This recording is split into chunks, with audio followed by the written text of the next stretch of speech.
मेरे मुस्तफ़ा करीम वाली कायनात ताजदारे मदीना के आशिकों जरा गौर करो। ताजदारे मदीना कॉन्फ्रेंस में बैठे हो, अपने रब की मोहब्बत पे जरा गौर करना। हमने किसी को देखा, हमें वो अच्छा लगा, हमें उससे मोहब्बत हो गई। मगर इस मोहब्बत की दूसरी कैफियत ये कि जिसको हमने देखा हमें उससे मोहब्बत हुई। हमने खुद कह दिया हमें तुमसे मोहब्बत है, मगर दूसरी तस्वीर ये, हमने देखा था मोहब्बत हुई थी लेकिन कहा नहीं था। खुद उधर से हमें कह दिया गया कि हमें तुमसे मोहब्बत है। ये कैफियत जब पैदा होती है तो फिर बंदा उछल जाता है, कहता अभी तक तो मुझे मोहब्बत थी, अभी तक तो मुझे प्यार था वन साइड, लेकिन अब उधर से भी जवाब आ गया, अब उधर से भी कह दिया गया हमें भी तुमसे मोहब्बत है। ऐ लोगों, हमारा दावा हम अल्लाह से मोहब्बत किया करते हैं, हमारा दावा हम अल्लाह से प्यार करते हैं, रब है हमारा, खालिक है हमारा, लेकिन ये दावा हमारा है।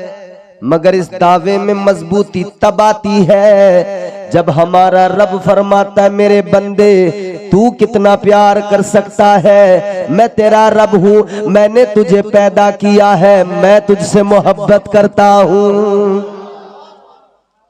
पैदा तो उसने किया है, तो अल्लाह मोहब्बत करे। ए बेटा नीचे बैठ जा, बैठ जा, बैठ जा। अल्लाह मोहब्बत करे। अब जरा इस कैफियत को समझना। इतनी आराम से अगर आपने सुन लिया ना तो इंशाअल्लाह मेरी बात आप तक पहुंच जाएगी। हम लोग अपने पीर से मोहब्बत करते हैं, बहुत करते हैं। पीर साहब आ जाए हम पैर दबाएंगे, खिदमत करेंगे, उनसे मुसाफा करेंगे, हाथ चूमेंगे, दस्तबोसी करेंगे, कदम बोसी करेंगे, सब कुछ करेंगे। गौर करो मेरे अजीजों, एक पीर साहब की बारगाह में उनका मुरीद बैठा हुआ है, दस्तबोसी कर रहा है। पीर साहब ने अपने मुरीद से एक सवाल कर दिया। पीर साहब ने कहा ये बताओ, कल मैदान महशर में अगर परवरदिगार रब्बे लम यज़ल ला यज़ाल तुम्हारा फैसला तुम्हारी माँ के हवाले कर दे, तुम्हारी माँ को अल्लाह कयामत में इख्तियार दे दे, वो चाहे तो तुम्हें जन्नत में भेज दे, वो चाहे तो तुम्हें दोज़ख में भेज दे, तो बताओ जरा तुम्हारी माँ तुम्हारे लिए क्या फैसला करेगी? हाय, तुम अच्छे लोगों, अच्छा सुन रहे हो ना? अब मेरा दिल चाह रहा मैं उसी अंदाज में सुनाऊंगा आपको, वरना शोर शराबे वाले जलसे बहुत होते हैं, मैं रोज जलसे करता हूं। पीर ने कहा बेटा ये बता, अगर मैदान महशर में अल्लाह तेरी माँ से कह दे कि ये तेरा बेटा है, तू चाहे तो इसे जन्नत में भेज दे, तू चाहे तो दोज़ख में, तो बता तेरी माँ तेरे लिए क्या फैसला करेगी? तेरी माँ तुझे जन्नत में भेजेगी या दोज़ख में भेजेगी? मुरीद कहने लगा हजरत माँ तो माँ होती है, माँ तो बड़ा प्यार करती है, माँ तो बड़ी मोहब्बत किया करती है, माँ तो वो है जिसने 9 महीने तक अपने शिकम में रखा है, उसने तकलीफें उठाई है, उसने दर्द झेले हैं, उसने मुसीबतों का सामना किया है। फिर वो वक्त भी आया था जब बच्चे की विलादत का वक्त था, इसे दर्द बहुत हो रहे थे, तकलीफें बहुत हो रही थी, मगर ये तकलीफों को बर्दाश्त कर रही थी, इसकी चीखें तो निकलती थी मगर ये तकलीफों को सह रही थी। ऐ लोगों, अब बच्चे की विलादत हो गई, बच्चा पैदा हो गया, लेकिन ये रोने वाली औरत, ये चीखने चिल्लाने वाली औरत अभी तक जो रो रही थी, अब इसके बच्चे का चेहरा जैसे ही सामने रखा गया। जैसे इसको इसका बच्चा दिखाया गया, इसकी नजर इसके बच्चे के चेहरे पे पड़ी। यही औरत जिसे बड़ा दर्द था, बड़ी तकलीफ में थी, रो रही थी, चीख रही थी, लेकिन सारे दर्द भूल गई। बच्चे का चेहरा देखा, मुस्कुराने लगी, सारी तकलीफें भूल गई, सारा गम भूल गई। अपने बच्चे का चेहरा देखा, मुस्कुराने लगी। अब माँ की मोहब्बत तो देख लो, माँ का प्यार तो देख लो।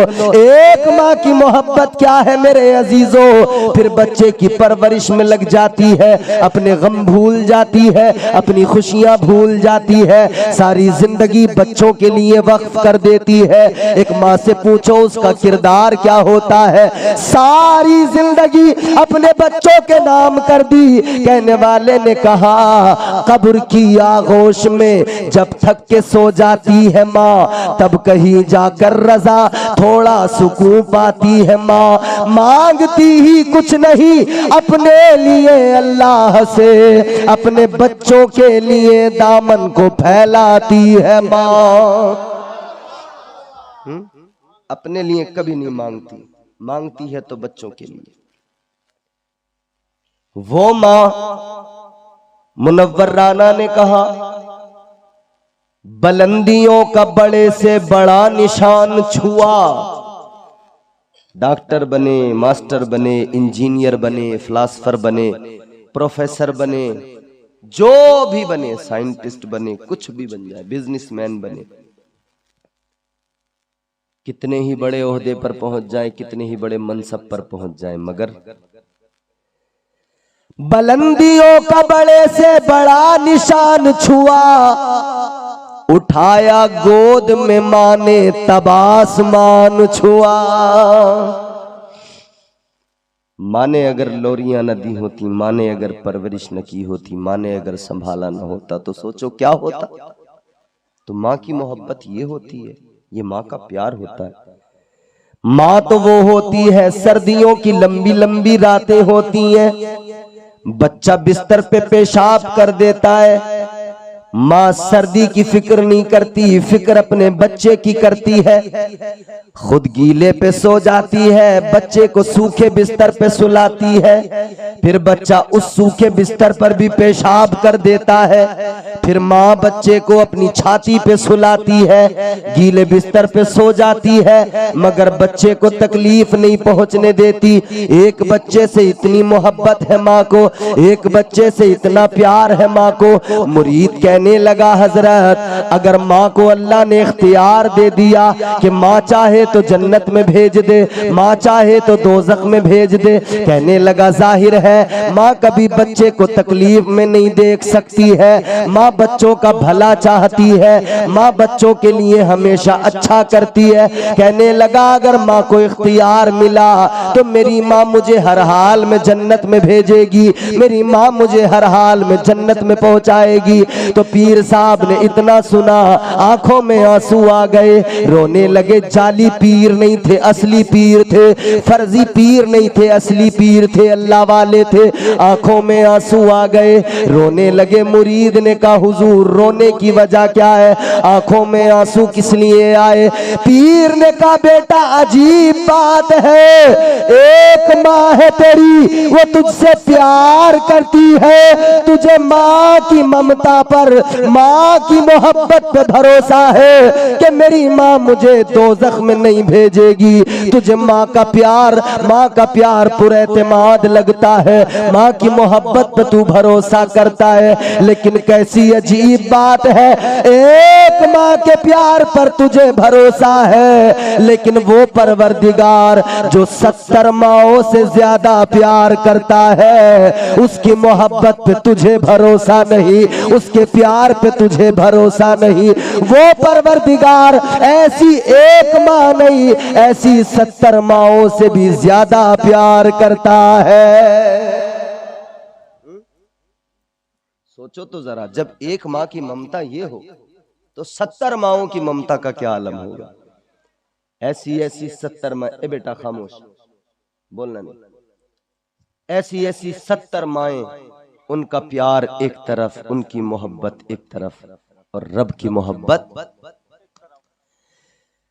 परवरदिगार तो इतना प्यार करता है कि उसकी रहमतें बहाने तलाश करती हैं।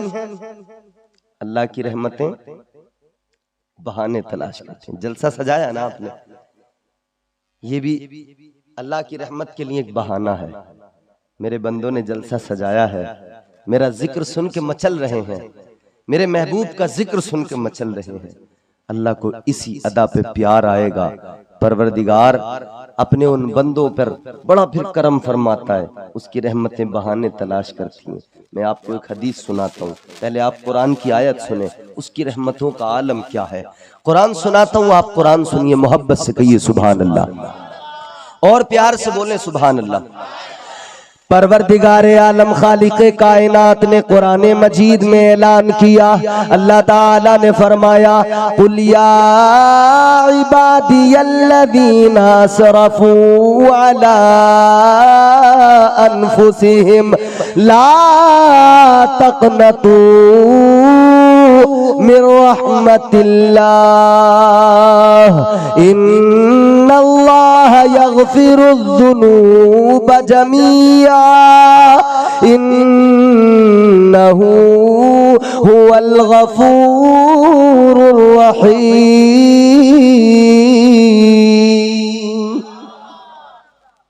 कुरान पढ़ें, सुने, कुरान मुकम्मल हिदायत है।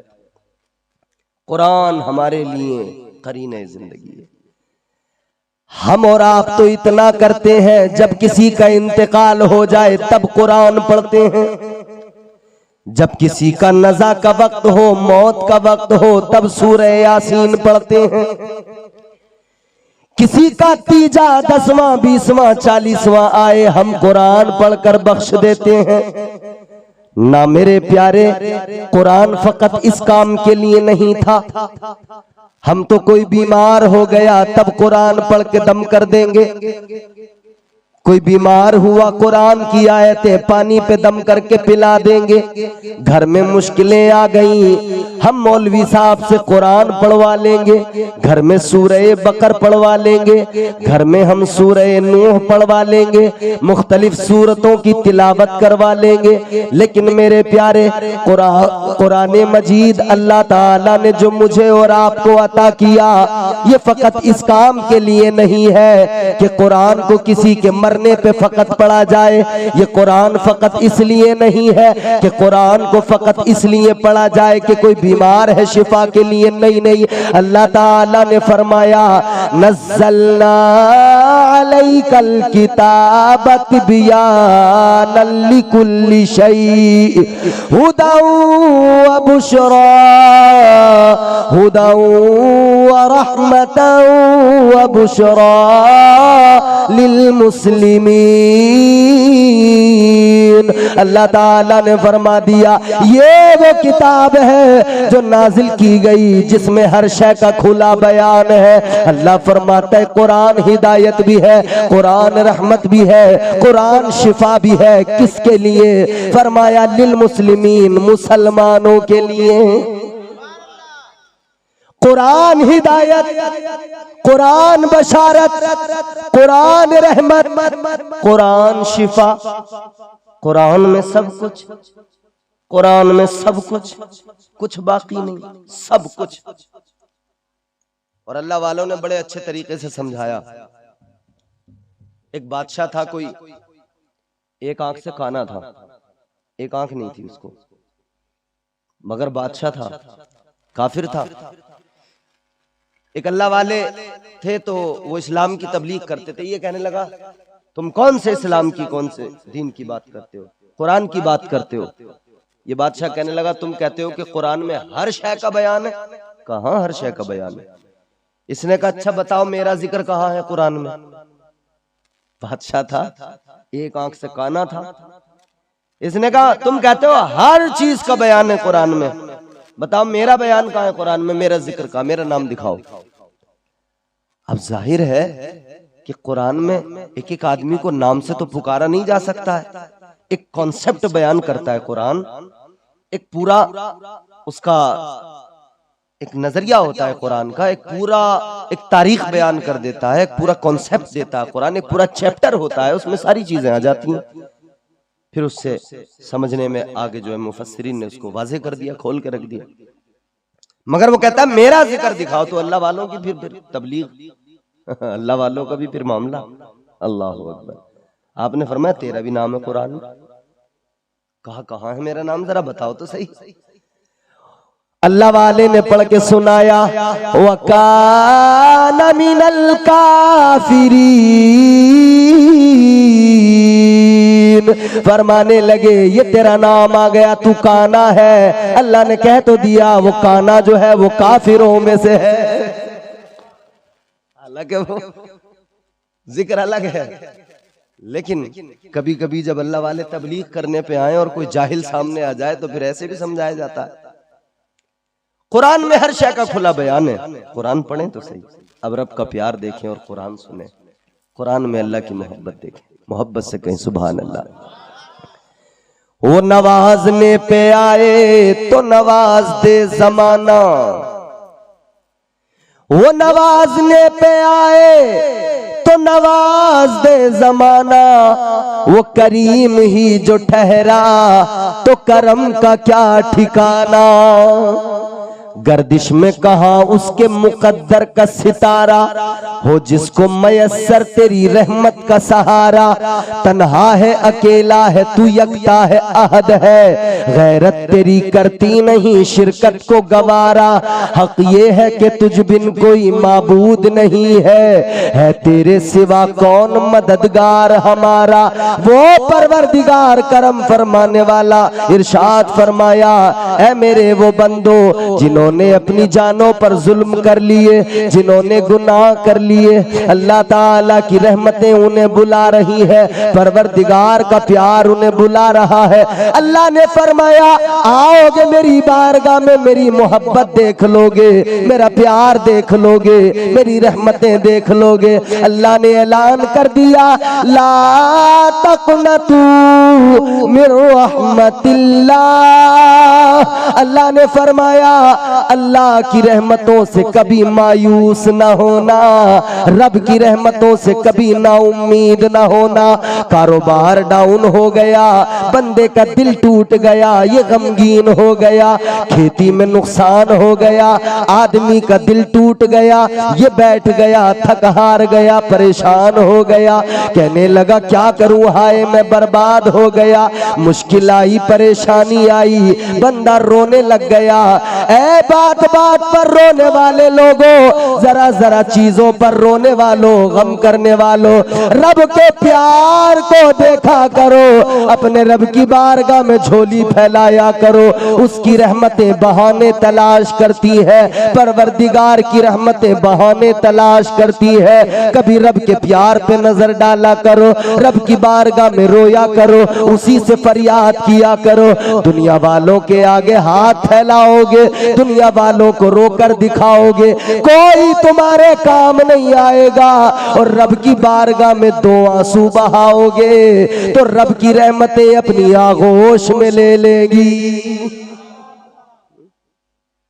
अपने मोहल्ले के, अपने गांव के, अपने इलाके के अमीर मालदार आदमी के पास जाकर रोने लगो, जी चौधरी साहब, सरमायादार साहब, साहूकार साहब, मैं बड़ा परेशान हूं, मैं बड़ा दुखी हूं, कुछ मेरी मदद कर दो। वो कहेंगे अरे भाई जाओ, तुम जैसे रोजाना यहाँ आते हैं हमें पता नहीं। मालदार धुतकार देता है और रब की बारगाह में जब बंदा जाता है तो अल्लाह ताला बंदे से प्यार फरमाता है। रब नहीं धुतकारता। इधर बैठे हो अपने रब को याद कर रहे हो, रब का जिक्र कर रहे हो, वो परवरदिगार बाखबर है, आलिमुल गैब व शहादा है। वो तुम्हारे सीने से उठने वाली मोहब्बत, सीने से उठने वाली वो प्यार की, वो प्यार का एहसास, उसको रब देख रहा है, उसको रब मुलाहिजा कर रहा है। परवरदिगार रहमतें उसकी बहाने तलाश करती हैं। कैसे तलाश करती हैं? मैं आपको एक हदीस सुनाता हूँ, मचल उठोगे खुदा की कसम। कभी अपने रब के लिए, अपने रब के प्यार में कभी दो आंसू बहाया करो। मैं आपको मोहब्बत बताऊं, कितनी मोहब्बत है रब को आपसे, मुझसे, बंदों से कितनी मोहब्बत है, गौर तो करो। मेरी माएं बहनें जरा खामोश बैठे, प्लीज कीप क्वाइट, आराम से सुकून से सुनो मेरी बात, तुम भी समझो, तुम्हारे लिए भी है। बरगे ही ना पे लिखता हूँ मैं दर्द दिल की बात, शायद के रफ्ता रफ्ता लगे दिल रुबा के हाथ, अंदाज़े बयां गर्चे बहुत शौक नहीं है, शायद के तेरे दिल में उतर जाए मेरी बात।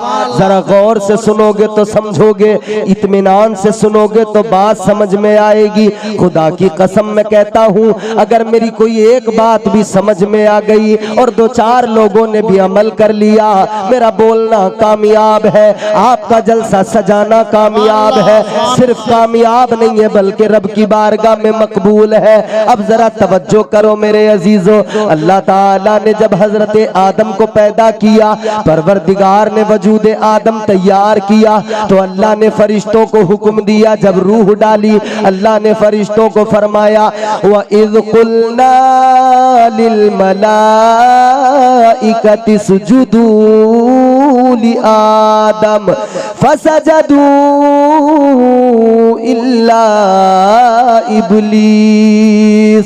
अल्लाह ने फरिश्तों को हुक्म दिया, मेरे आदम को सजदा करो, सबने सजदा किया मगर शैतान ने सजदा नहीं किया। इसने अकेले ने सजदा नहीं किया। आप सजदे करते हैं नमाज में, नमाज पढ़ते हैं ना, एक रकात में कितने सजदे होते हैं? बोलो भाई बोलो, अरे जोर से बोलो। नमाज पढ़ते नहीं हो क्या? नमाज के मामले में जरा कच्चे हो। ये पूरी कौम हमारी नमाज के मामले में बहुत कच्ची है। नमाज की बात आए तो सहम जाते हैं, डर जाते हैं। नमाज से दामन बचाने वालों, एक रकात में 2 सजदे। Very good. कभी सोचा कि एक रकात में 2 सजदे क्यों होते हैं? एक रकात के अंदर 2 सजदे किस लिए? एक भी तो हो सकता था, 3 भी तो हो सकते थे, 2 ही किस लिए? तो सुनो मेरे अजीजों, हजरत आदम अलैहिस्सलाम को ताजीमी सजदा अल्लाह ने फरिश्तों से कराया। कितने सजदे कराए? एक सजदा अल्लाह ने कराया, फरिश्तों ने सजदा कर लिया, इब्लीस ने नहीं किया, तो अल्लाह ने उसको बना दिया मरदूद। अल्लाह ने उसके गले में डाल दिया लानत का तोक।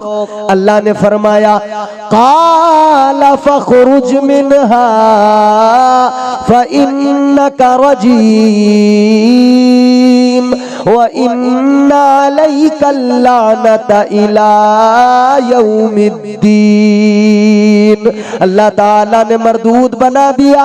परवरदिगार ने फरमाया, ओ मरदूद दफा हो जा, मेरी बारगाह से निकल जा।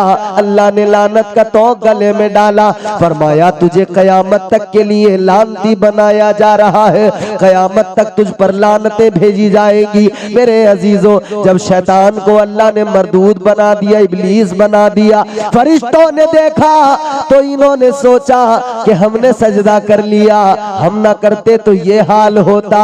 तो अल्लाह का शुक्र अदा करते हुए फरिश्तों ने एक और सजदा किया, वो सजदा शुक्र था। एक सजदा फरिश्तों ने और किया, दोबारा झुक गए सारे फरिश्ते। फरिश्तों ने 2 सजदे किए। अल्लाह को ये अदा पसंद आ गई। अल्लाह ने कयामत तक के लोगों के लिए, मुसलमानों के लिए 2 सजदे एक रकात में जरूरी कर दिए।